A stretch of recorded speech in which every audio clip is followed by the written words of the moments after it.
NDA सरकार के नए मंत्रियों के शपथ ग्रहण के बाद पदभार ग्रहण का सिलसिला जारी है। पथ निर्माण मंत्री नितिन नवीन ने भी अपना पदभार ग्रहण कर लिया है।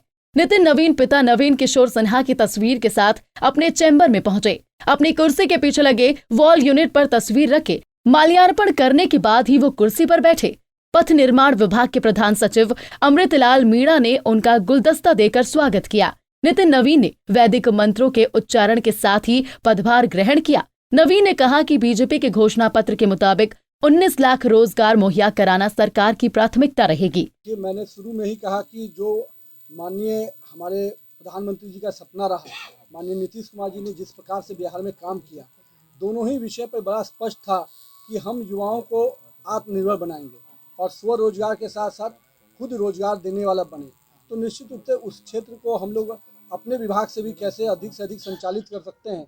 19 लाख का जो हम लोग का घोषणा पत्र रहा है, निश्चित रूप से रोजगार के अवसर कैसे उत्पन्न हो, तो 19 लाख लोगों को हम कैसे रोजगार के अवसर से जोड़ पाएं, ये हम लोग की प्राथमिकता रहेगी और ये विभाग इस विषय पर भी पूरी तरह से ध्यान देगा।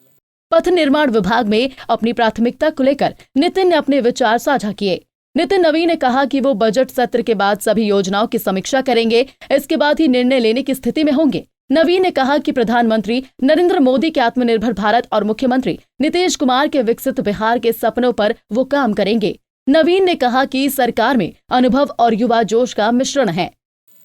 जब काम का एक बड़ा लाइन खींचा रहता है तो निश्चित रूप से उस लाइन के साथ पैरेलल लाइन खींचना बहुत लंबा होता है, लेकिन मेरा पूरा उम्मीद है कि जिस प्रकार से पार्टी ने हम पर विश्वास किया, जिस प्रकार से माननीय मुख्यमंत्री जी ने हम पर विश्वास किया है और हम जहाँ तक अपने पिताजी के कामों से सीखा है मैंने, मुझे उम्मीद है कि पथ निर्माण की गति को हम और अधिक बढ़ाने में सफल होंगे और जो सपना माननीय मुख्यमंत्री जी और माननीय प्रधानमंत्री जी ने बिहार के लिए देखा है, उस सपने को साकार करने के लिए विभाग भी सक्षम रूप से साबित होगा। 10 नए चेहरे थे जो पहली बार बने हैं और उसमें से ज़्यादातर युवा हैं। आपको लगता है कि मैसेज एक बड़ा देने की कोशिश है? मैसेज स्पष्ट है कि हर समय कुछ न कुछ परिवर्तन होता है और जो पीढ़ी परिवर्तन है वो भी पूरी तरह से हर समय दिखता है।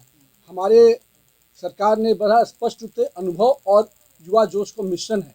हम केवल ये नहीं कह सकते केवल युवा जोश है, अनुभवी टीम भी हमारे ऊपर है और निश्चित रूप से उनका मार्गदर्शन और जो लोग इसके पहले भी विभिन्न विभागों में काम किए हैं, हमारे सभी मंत्री, हम लोग उनसे भी उनके अनुभव का लाभ ले रहे हैं और पूरे टीम वर्क में हम लोग बेहतर परिणाम देंगे और बिहार के जो 12 करोड़ जनता है जिसने हमसे अपेक्षा किया है हम लोग की सरकार से, उन अपेक्षाओं पे खरा उतरने का प्रयास करेंगे। अपने पिता की तस्वीर भी आप साथ लाए हैं जब आप देखिए, उन्हीं के संघर्ष के बुनियाद पे मुझे मौका मिला और उनके कार्यशैली से मैंने बहुत कुछ सीखा है।